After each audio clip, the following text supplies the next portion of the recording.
आज झारखंड मानसून सत्र के दूसरे दिन भाजपा विधायकों ने सदन के बाहर और अंदर दोनों ही जगहों पर जमकर हंगामा किया।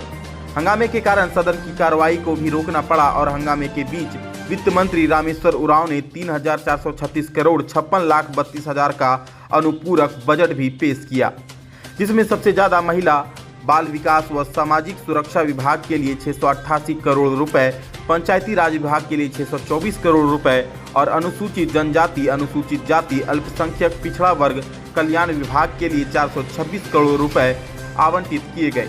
हालांकि सदन में भोजनालय अवकाश के बाद सूखे पर चर्चा होनी थी, लेकिन भाजपा के विधायक लगातार सदन में हंगामा करते दिखे और सदन की कार्रवाई को बायकॉट कर बाहर निकल गए। है कि हम लोग सुखाड़ पे चर्चा चाहते ही नहीं है। हम लोग झारखंड प्रदेश को अकाल घोषित करवाना चाहते हैं। अब सुखाड़ की स्थिति नहीं रही, अब अकाल की स्थिति है। परिस्थितियां बदल गई हैं। धान के बिछड़े मर गए या तो चरा रहे हैं मवेशियों के। मकई, अरहर, तिल, जितना भी फसल होता है किसानों के बर्बाद हो चुके हैं। झारखंड के जो भी माननीय विधायक चुन करके आए हैं, सारे लोग सहमत हैं कि अकाल की परिस्थिति बन चुकी है। सरकार के पदाधिकारियों का जिलावार रिपोर्ट आ चुका है। ऐसी परिस्थिति में चर्चा करा करके सदन का समय क्यों जाया करें। हम लोगों ने कहा कि अब मुख्यमंत्री उठे और एक लाइन में घोषणा करें कि झारखंड प्रदेश अकाल क्षेत्र घोषित किया जाता है। सुखाड़ से अब काम चलने वाला नहीं है। सरकार आकलन तो करेगी ना। ये आकलन कितना दिन में आप करेंगे? आपके पास रिपोर्ट नहीं है क्या? मुख्यमंत्री ने बैठक किया, कृषि मंत्री ने बैठक किया, सारे जिले से रिपोर्ट आ गई। आपके विधायक, विपक्ष के विधायक बोल रहे हैं, तो अब कौन सा रिपोर्ट चाहिए आपको? कृषि मंत्री कह रहे हैं कौन सा रिपोर्ट चाहिए जेएमएम को? नहीं, पैरामीटर्स नहीं है विड्रॉल सिचुएशन घोषित करने के।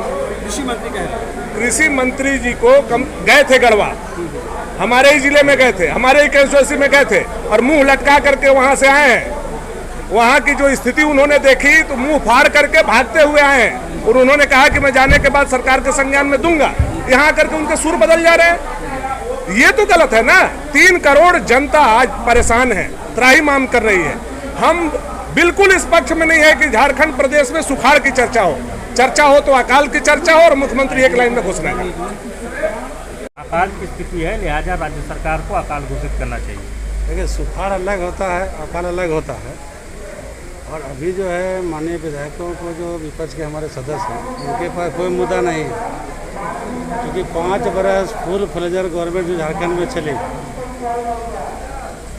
वो कोई काम किए नहीं और फिर सत्ता से बाहर हैं, ताकि उन लोगों के पास मुद्दा क्या है, बोले तो क्या बोले। इसलिए अभी सुखाड़ की स्थिति है, बारिश नहीं हो रही झारखंड में। किसानों को कैसे लाभ मिले, कैसे सरकार दिलवा सकती, इन सब बातों को सरकार को सुझाव देना चाहिए, लेकिन उन लोगों ने बहिष्कार कर दिया। और हमारे जो रूलिंग पार्टी के एमएलए हैं कई सुझाव दिए हैं। माननीय मंत्री कृषि विभाग माननीय बादल जी सही बातों को बिंदुवार जवाब दिए हैं और इसी पर देखते हुए सही समय पर सही समय निर्णय लिया जाएगा। ऊपर जाना चाहिए था, उसका प्लान करना चाहिए था, किसानों के हित में कार्यक्रम चलाए जाने चाहिए थे। ये पूरी अर्थव्यवस्था इस राज्य की, ये हमारा क्षेत्र निश्चित रूप से खान संपदा से भरा हुआ है, बावजूद हमारी इस राज्य की अर्थव्यवस्था आज भी आधा से ज़्यादा अर्थव्यवस्था कृषि पर निर्भर करती है। 70% से ज़्यादा लोग किसान या तो खेती पर या खेती मजदूरों पर निर्भर करते हैं। तो उनके लिए प्लान करना, चूँकि ये अभी का प्रभाव आने वाले वर्ष में दिखाई देता है, तो long term plan, short term plan, दोनों प्लान सरकार का अभी तक आ जाना चाहिए था। ये नहीं आ पाना दुखद बात है और सरकार इसके लिए इंतजार करती है कि कब सदन में विधायक, प्रतिनिधि दलीय लोग आएंगे, बैठेंगे, हम बहस का विषय उठाएंगे, उसके बाद हम कोई निर्णय लेंगे।